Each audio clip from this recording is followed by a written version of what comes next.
Doctor Subhash Chandra show जी संगम पर। अरे दुष्ट, क्या तू ये नहीं जानता? पतिव्रत धर्म को पालन करने वाली स्त्री का बड़े से बड़े शत्रु भी उसका विनाश नहीं कर सकता। मैं साधारण नहीं, रावण हूँ, रावण।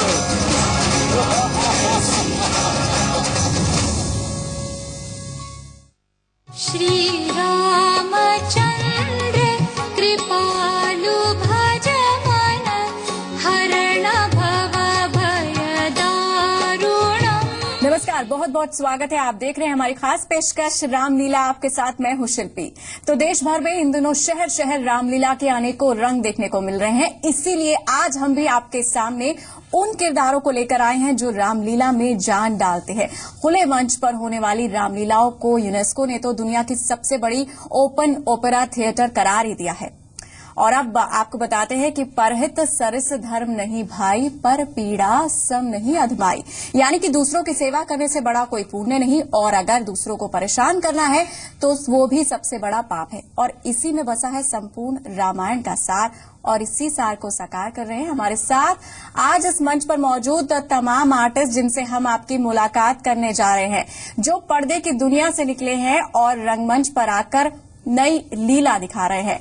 आपको हम मिलवाएंगे रामलीला के अद्भुत मंच, हम आपको दिखाएंगे। और लेकिन इस मंच में होगा थोड़ा सा बदलाव आपको बताते हैं। यहाँ सीन में बदलाव यह है कि यहाँ पर रावण है, यानी कि सुरेंद्र पाल जी हैं हमारे साथ सीता जी हैं, यानी कि रूपा दत्ता जी। हमारे साथ विभीषण के रूप में है शंकर साहनी, जो विभीषण का किरदार निभा रहे हैं। और साथ ही मेरे साथ मेरी सहयोगी शिल्पा पुंडीर भी है। शिल्पा, शुरुआत आपसे ही करूंगी, क्योंकि अक्सर आप जमीनी स्तर पर जाकर इन लोगों को देखती होंगी, आपने लीलाएं देखी होंगी, दर्शकों का एक्सपीरियंस भी देखा होगा।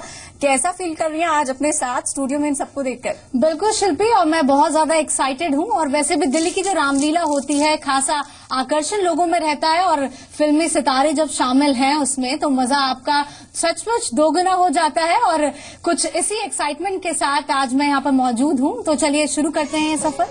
राम लखन हनुमत वीरा, मानहु पारथी संपुट हीरा, सुशोभित ऐसे तीन लोक एक संग हो जैसे।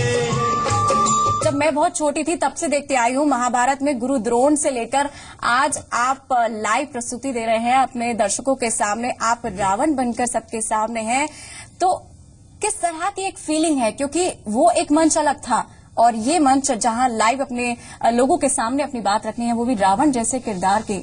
अब तब से लेकर अब तक में क्या कुछ बदलाव देखा?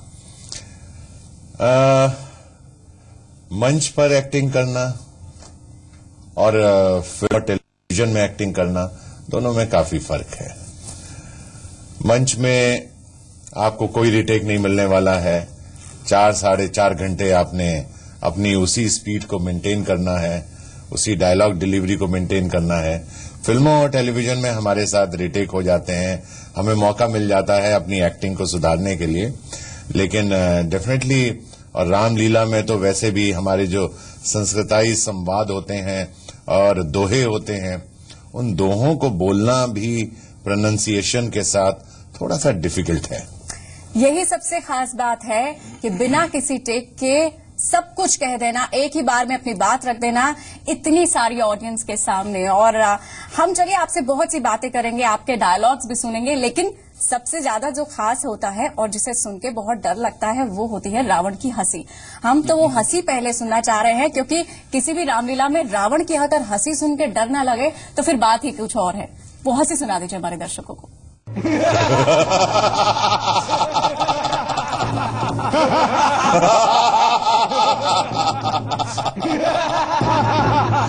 मैं साधारण नहीं, रावण हूँ, रावण।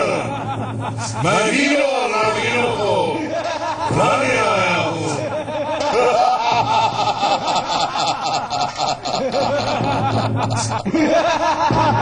बिल्कुल, तो बेहद ही रौबदार और दमदार अंदाज में रावण हमारे साथ, लेकिन हमारे साथ देवी सीता भी है। सीता का किरदार जो निभा रही है। आपसे सबसे पहले तो यही जानना चाहूंगी, आपके किरदार को भी हम समझेंगे और किस तरह का एक्सपीरियंस है, वो तमाम बातें, लेकिन इस रावण से कितना डर लगता है आपको स्टेज पे? स्टेज पे तो डर लगता ही है, लेकिन स्टेज के बाहर डर नहीं लगता। एकदम ही स्टेज पे जब भी जाती हूँ, इनका जो अट्टहासी है, जो इनकी जो स्माइल है, वो लाफ्टर जो है, उसको सुन के ही मुझे डर लग जाता है। तो उसके बाद जो सीता हरण का जो हमारा जो सीन जो था, तो उसमें बहुत ज्यादा मैं डर गई थी, क्योंकि इनका जो एंट्री था वो बहुत भयानक था। कैरेक्टर में इतना चले गए थे। हाँ, बहुत ज्यादा। वहाँ पे एक सीन भी था जो जहाँ पे आके मैं राम के चरणों में मैं बैठी हूँ, तो मुझे आके चोंच मारते, तो मुझे एक्चुअली पता नहीं था कि वो आके मुझे चोंच मारने वाले थे। तो मैं उनके मतलब जो है ना, पैर दबा रही थी बैठ के, पीछे से आके मुझे ऐसे चोंच मारे, मैं सचमुच डर गई थी, क्योंकि मुझे पता ही नहीं था उनका एंट्री होने वाला है। मैं एकदम डरते हुए भागी थी। मैंने सोचा कि ये क्या हो गया अचानक से। तो मुझे बाद में सब बोला कि आप सचमुच डर गए थे। मैंने कहा मुझे पता ही नहीं था उनका एंट्री था। और रूपा, आप अगर हम बात करें, आपने माँ वैष्णो देवी सीरियल में काम किया है, तो दोनों में कितना अंतर लगता है? धार्मिक वो भी था, हालांकि ये कह सकते हैं कि धार्मिक थोड़ा सा अलग हो जाता है, क्योंकि आपको लाइव सब कुछ दिखाना है, आपके पास टेक का कोई मौका नहीं है। तो ये एक्सपीरियंस कैसा रहा है आपका, और क्या कहना चाहेंगे इस पर? अभी सर ने कहा, सुरेंद्र सर ने कहा कि जब हम सीरियल्स करते हैं तो वहाँ पे काफी रीटेक्स के चांसेस होते हैं। जैसे कि हम डायरेक्टर साहब को हम रिक्वेस्ट कर सकते हैं कि हमें ये शॉट पसंद नहीं आया, तो वो अपनी तरफ से भी शॉट लेते हैं। कभी कभी हम रिक्वेस्ट करते हैं तो हमारी तरफ से भी शॉट लिया जाता है। लेकिन यहाँ पर क्या है, जब हम मंच पे परफॉर्म करते हैं, वहाँ पे सर ने अभी कहा कि कोई चांसेस नहीं होता है, आपको कैसे भी करके वन टेक आपको ओके करना ही है।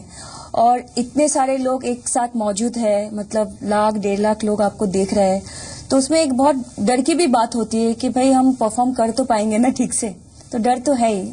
और मंच छोड़े हुए भी काफी समय हो चुका है। हाँ। मंच हम किया करते थे आज से 25 साल पहले, जब मैंने महाभारत की थी, और महाभारत में मैंने द्रोणाचार्य का किरदार निभाया था। उससे पहले हम स्टेज किया करते थे, और स्टेज भी बहुत 1-1.5 घंटे या 2 घंटे का हमारा प्ले हुआ करता था, नाटक जो था। तो उसको करने में और रामलीला को करने में बहुत डिफरेंट है।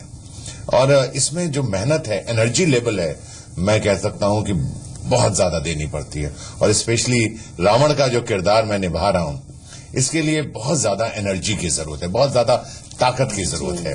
मतलब मैं ये कह सकता हूं कि मैं 10 शो टेलीविजन के अंदर कर सकता हूं, शायद मैं इतना नहीं थकता हूंगा जितना ये एक दिन जो एक्ट करता हूं उसमें मुझे थकान हो जाती है। बिल्कुल, और अब हम वही एनर्जी, वही किरदार को एक बार फिर से देखना चाहेंगे। हम दरअसल चाह रहे हैं रावण और सीता के बीच का थोड़ा सा संवाद हम सुनने का। कर लेंगे अगर ये छोकरे सारे काम को, दुनिया में कौन जानेगा रावण के नाम को। अरे दुष्ट, खबरदार, मेरे स्वामी अभी आने वाले हैं। क्या तू नहीं जानता, जिन्होंने शिव धनुष तोड़ा वही मेरे रखवाले हैं? अब तक मैं इस रेखा में थी, परंतु अब मैं सत्य की रेखा में हूं।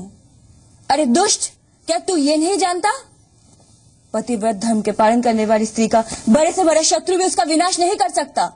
स्वयं सूरज भी उसके आगे शीश झुकाता है। बेहद ही उम्दा। और ये डायलॉग सुन के रावण यानी कि सुरेंद्र पाल जी, हमारे जहन में ये भी बात आती है कि इतने स्ट्रॉन्ग डायलॉग्स, इतने दमदार डायलॉग्स याद करने में भी एक अच्छा खासा समय लगता होगा। आपके पास जब वो स्क्रिप्ट आती है, करीब कितना समय लगता है? क्योंकि जब हम परफॉर्मेंस देखते हैं तो सब दांतों तले उंगलियां दबा रहे होते हैं, सिर्फ तालियों की गड़गड़ाहट होती है, लेकिन उसके पीछे की जो मेहनत है वो भी हम जानना सबके लिए बेहद जरूरी है। डायलॉग को अच्छी तरह से याद कर लेता है और अपने संवादों को फील करके बोलता है, तो उसको हम लोग कहते हैं ये बढ़िया कलाकार है, उम्दा एक्टिंग कर रहा है। और जब वही कलाकार को बहुत अच्छे डायलॉग दिए जाते हैं और वो बहुत बुरी तरह से बोल के चला जाता है, तो लोग कहते हैं ये घटिया कलाकार है, इसमें दम नहीं है। तो दम की बात, जो दमखम की जो बात की जाती है, वो इसीलिए कलाकार के साथ की जाती है कि वो अपने संवादों को बहुत अच्छी तरह कंठस्थ करके जब बोलता है और उस इंटेंसिटी के साथ बोलता है, तो उसका उसकी कला और उसकी अभिनय में निखार भी बहुत आता है। जी जी। चलिए अब बात हम शंकर सहानी जी से करते हैं, विभीषण के किरदार में है। अच्छा शंकर जी, आज तो कह सकते हैं अलग ही कॉम्बिनेशन है, घर का भेदी एक साथ ही बैठे हैं, रावण और विभीषण। अच्छा ये रावण को कोई मार नहीं सकता था, तभी हम कह रहे हैं अपना अल्टीमेट था, अल्टीमेट। बहुत ही खास और डिफरेंट रामलीला है, रावण और विभीषण साथ साथ है। अच्छा ये बताइए, आप सिंगर हैं इतने फेमस, कुछ थोड़ा सा अगर गानों से शुरुआत ना हो तो थोड़ा सा कह सकते हैं कि अलग ही लगेगा, आप गानों से शुरुआत करिए और बताइए कि। शिल्पा जी, मैं एक बात और बताना चाहता हूं आपको और अपने दर्शकों को भी बताना चाहता हूं कि रावण बहुत बड़ा ज्ञानी तो था, ज्ञान का भंडार था उसके पास, लेकिन रावण को म्यूजिक का बहुत शौक था, गाने का बहुत शौक था। और विभीषण पोइट भी थे। हाँ, पोइट भी बहुत अच्छे पोइट, और उनको ज्ञान था और बहुत खूबसूरत प्रतिभा का आदमी था रावण। और विभीषण और हमारे विभीषण जी गाना गाकर इस बात को बता देंगे हमारे दर्शकों को कि रावण को कितना अच्छा शौक था गाने का, कि भाई भी वही गाना गाता था। तो मैं चाहता हूँ शिव का जो मृत्युंजय मंत्र है, मैं वही आपको यहाँ पे एक बार सुनाता हूँ। बहुत बढ़िया, बहुत बढ़िया, वेरी गुड। ओम त्र्यंबकं यजामहे सुगंधिं पुष्टिवर्धनम् उर्वारुकमिव बन्धनान् मृत्योर्मुक्ष्यमामृता। ओम त्र्यंबकं यजामहे सुगंधिं पुष्टिवर्धनम् उर्वारुकमिव बन्धनान् मृत्योर्मुक्ष्यमामृता। तो भगवान शिव का जो ये मंत्र है, इसका मतलब यह है कि जैसे एक परिपक्व ककड़ी बिना कष्ट अपनी बेल से अलग होती है, ऐसे हे त्रिनेत्रधारी शिव जो सुगंधि के कोश हैं, जब हम अपनी जीवन रूपी बेल से अलग हों तो आपके चरणों में आए और जन्म मरण के चक्रों से मुक्त। बहुत खूब, बहुत खूब। और मुझे लगता है कि हमारे रावण जी को आपने बिल्कुल डिसअपॉइंट नहीं किया होगा, उन्हें संगीत का शौक भी है। सुरेंद्र जी क्या कहेंगे? जिस तरह से आपने अद्भुत महामृत्युंजय मंत्र हमारे दर्शकों को बताया, उसी तरह से रावण भी भगवान शिव के बहुत बड़े भक्त थे और रावण परम ज्ञानी थे। तो अब हम कुछ ज्ञान की बातें भी आपसे जानना चाहेंगे, हमारे दर्शकों को रावण क्या ज्ञान देना चाहेगा? मैं अपने दर्शकों को ये भी बताना चाहता हूं कि रावण का ज्ञान अद्भुत था, अद्भुत जिसे कहते हैं। और रावण जैसा शख्स न भूतो न भविष्य, न कभी पैदा हुआ था और न कभी पैदा होगा। यहां तक कि जब उसके ज्ञान की बात कर रहे हैं हम लोग, तो जब रावण का वध हो जाता है और रामचंद्र जी उनका वध कर देते हैं, तो लक्ष्मण से कहते हैं कि जाओ अंतिम ज्ञान तुम रावण से लो। यदि जीवन में तुम्हें ज्ञान प्राप्त करना है तो रावण के पास है। तो कहते हैं कि बुराई में भी कभी अच्छाई होती है, पानी भले ही पीने के लायक ना हो लेकिन आग बुझाने के काम तो आ ही जाता है। रावण में हजारों बुराइयां क्यों ना हो, लेकिन उसके साथ साथ रावण में बहुत सारी अच्छाइयां भी थी। रावण में यदि अहंकार था तो रावण के अंदर पश्चाताप भी था। यदि रावण के अंदर वासना थी तो रावण के अंदर संयम भी था। उसने सीता का हरण जरूर किया था, लेकिन सीता की अनुमति के बिना उसने सीता को हाथ नहीं लगाया। रावण की हंसी, उसी के साथ हम एक छोटा सा ब्रेक ले लेते हैं। हंसी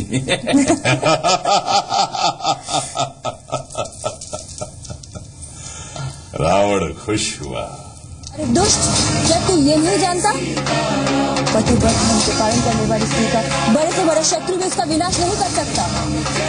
मैं साधारण नहीं, रावण हूँ, रावण।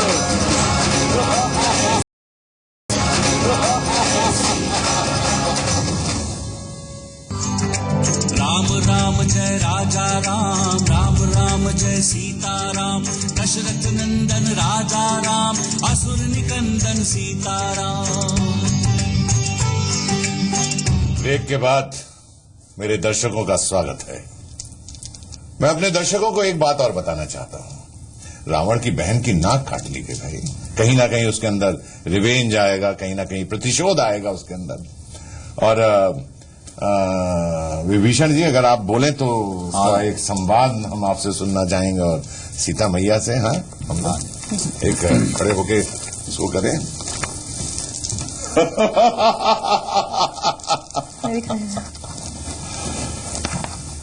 बहन, कौन है वो तपस्वी जिसने तेरी ये नाक काटी है? मैं उसे खत्म कर दूंगा, मैं उसका नाश कर दूंगा। पर बहन स्वरूपनखा, तुम ये तो बताओ कि तुमने ऐसा किया ही क्या था जिसके कारण तुम्हारी नाक काटी गई? तुम जानती हो तुम कौन हो? तुम विभीषण की बहन हो। तुम लंकापति लंकेश्वर की बहन हो, जो ज्ञानियों के ज्ञानी, महाराजाओं के महाराजा हैं। पर तुम पराये पुरुष की तरफ गई ही क्यों, जो पहले से ही विवाहित था? सब तुम्हारी गलती है।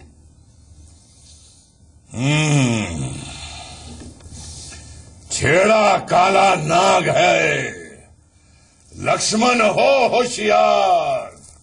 दूध न सूखा होठ का, बना सिपा सालार। देखो तो इस छोटे तपस्वी को, कैसी डींगे हाँकता है। औकात कुत्ते की तरह है और हाथी को फूंक से ताड़ता है। हाँ।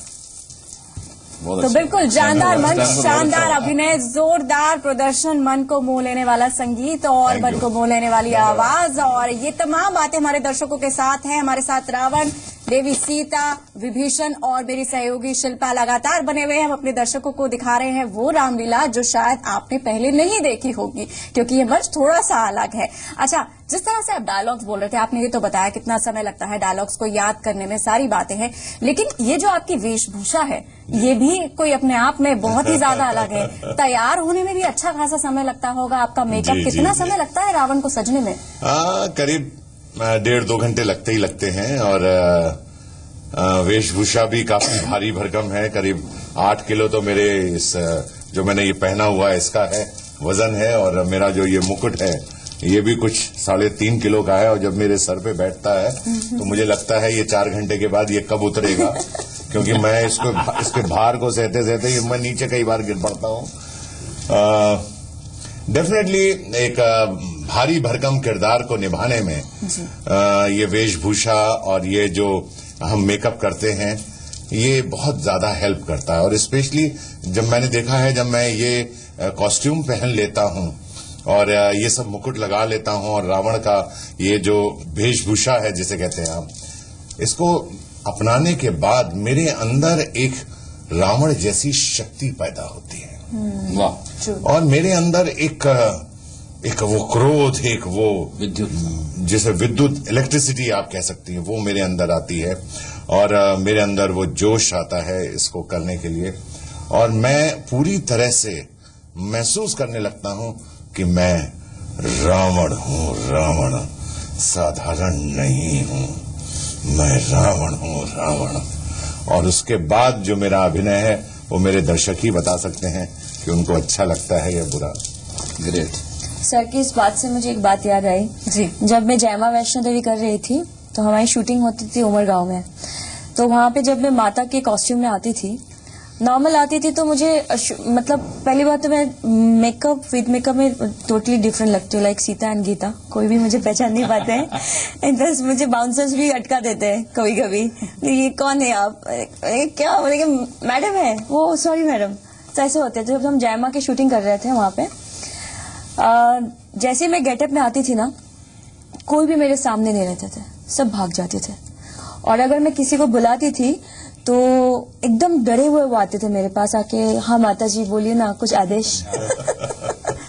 बिल्कुल वो कैरेक्टर की खूबी है कि बिल्कुल, दर्शक इस बिल्कुल। तरह से जुड़ जाते हैं उसके साथ कि बिल्कुल। पूरा सम्मान उस किरदार को देते हैं। क्या कहेंगी शिल्पा? बिल्कुल शिल्पी, और जहां तक हम अगर बात जिस तरह से कॉस्ट्यूम और ज्वेलरी भी कर रहे थे, तो मैं बताना चाहूंगी इस बार की रामलीला को हम खास इस वजह से भी कह रहे हैं कि पूरी ये ज्वेलरी और ये पूरा कॉस्ट्यूम मैंने बॉलीवुड के खास आर्टिस्ट द्वारा ही तैयार किया गया है और करीब करीब 1 साल लगा है ताकि पूरा वो बारीकी से काम हो और पूरा वो जीवन किरदार निकल के आए। तो ये इस बार की खासियत है रामलीला की।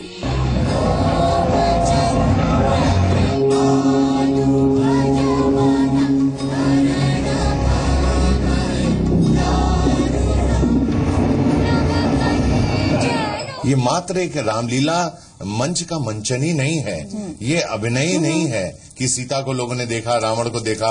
हमारा ज्ञान है, हमारा मार्गदर्शन है, हमारी जीवन की शैली है। इससे हमें बहुत कुछ सीखने को भी मिलता है शिल्पा। हम समाज का मार्गदर्शन भी करते हैं इससे, कि बुराइयों का बहुत दिनों तक साथ लेकर आप अपना जीवन नहीं काट सकते हैं। कहीं ना कहीं आपका इसका भी अंत होगा। जो ईश्वर ने आपको ताकत दी है, शक्तियां दी हैं, आपके ऊपर धन दिया है या पावर दी है, तो उसका मिसयूज भी आप ना करें अपने जीवन में। ये हमारी रामलीला में बताया जाता है कि जो लोग गलत रास्ते पे चल रहे हैं उनको इस बात का एहसास होना चाहिए कि यदि हम बुराई की तरफ आगे बढ़ेंगे तो हमारा हश्र भी रावण की तरह हो सकता है, और हमें अपने जीवन में एक राम राज्य की स्थापना करनी है। ये सबसे बड़ा मैसेज है हमारे रामलीला में। अच्छा सुरेंद्र जी, मैं ये भी जानना चाहूंगी, जब ये इस तरह का किरदार होता है, इतनी हेवी ज्वेलरी, इतना खूबसूरत कॉस्ट्यूम, ये बताइए, हम लोग अभी देख रहे थे जब आप एंटर कर रहे थे हमारे ऑफिस तो लोग बड़े आश्चर्यचकित और उनके चेहरे पे एक स्माइल थी। तो ये बताइए, जब आप पब्लिक में इस तरह का जब किरदार होता है इतने बड़े भव्य स्टेज पे, तो किस तरह का रिएक्शन मिलता है? पैर वैर भी लोग छूते हैं इस तरह का भी? जी जी जी जी, बहुत अच्छा लगता है। मेरा मंचन चल रहा था लव कुश रामलीला लाल किले के ऊपर, तो उसमें जब मैं सीता का हरण करके मैं अपने उड़न खटोला में उसको रखा, और रखने के बाद जब मैं उड़ा हूं तो वो उड़न खटोला आपको याद होगा शंकर जी, कुछ 150 फीट तक, मतलब 4 मंजिले इमारत से भी ऊंचाई तक वो उड़न खटोला ऊपर तक गया। और तब मुझे पूरी लाल किला की पूरे दर्शक दिख रहे थे वहां से। ये फीलिंग तो सब में फीलिंग आ जाती है। मैं आपको बताऊं छोटी सी एक बात, कि हमें लगता है कि लोगों में फीलिंग आती है। जब टेलीविजन मैं देख रहा होता हूं कभी कभी, तो मुझे अगर कोई ऐसे दिख जाए महापुरुष, विष्णु जी, शिव जी, तो मैं कई बार अपने पैर साइड पे कर लेता हूं। और आप चाहे टेलीविजन हो, मगर हर इंसान जुड़ा हुआ है। जो परंपराएं हैं वो सदियों पुरानी हैं, सदियों से चले आ रहे हैं, और इसीलिए यही वजह है कि अब भी हम जब रामलीला देखने जाते हैं तो वही भीड़ देखते हैं, दर्शकों की वैसी तादाद लेके देते हैं। लेकिन इस बार वो तादाद में थोड़ा सा बदलाव है, क्योंकि इस बार मंच पे आप जैसे कलाकार मौजूद हैं, तो जाहिर सी बात है बहुत सी भीड़ देखते होंगे। और ये जिस तरह से आप अपना तमाम एक्सपीरियंस बता रहे हैं, उसे देख के हम समझ सकते हैं कि कितना खुशनुमा एहसास होता होगा वो। और अब यहाँ एक छोटा सा ब्रेक हम ले रहे हैं। ब्रेक के बाद भी जारी है ये अद्भुत रामलीला। आप कहीं मत जाइए, बने रहिए। अरे दुष्ट, क्या तू ये नहीं जानता? पतिव्रत होने के कारण करने वाली स्त्री का बड़े से बड़ा शत्रु भी इसका विनाश नहीं कर सकता। मैं साधारण नहीं, रावण हूँ, रावण।